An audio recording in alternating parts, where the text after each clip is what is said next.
আজ 5ই মে, ইতিহাসের সেই মানুষটির জন্মদিন যার চিন্তাধারা পুরো পৃথিবীর মানচিত্র বদলে দিয়েছিল। হ্যাঁ, আমি কথা বলছি কার্ল মার্কসের সম্পর্কে।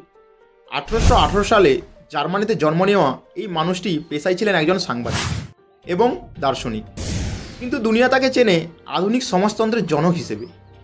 মার্কস দেখেছিলেন শিল্প বিপ্লবের সেই অন্ধকার দিক যেখানে শ্রমিকরা শোষিত হচ্ছিল। তিনি লিখেছিলেন বিখ্যাত ডাস ক্যাপিটাল এবং কমিউনিস্ট ম্যানিফেস্টো।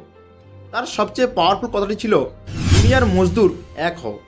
তিনি বিশ্বাস করতেন একদিন শ্রমিকরাই ব্যবস্থার পরিবর্তন আনবে। আজকের দিনেও যখন আমরা ইকুয়ালিটি বা শ্রমিকের অধিকার নিয়ে কথা বলি, মার্কসের দর্শন আজও প্রাসঙ্গিক। তাকে কেউ ভালোবাসেন, কেউ করেন সমালোচনা, কিন্তু কেউ তাকে এড়িয়ে যেতে পারেন না। মার্কসের কোন উক্তিটি আপনার সবচেয়ে প্রিয় কমেন্টে জানান, আর এমন আরও ভিডিওর জন্য সাবস্ক্রাইব করুন।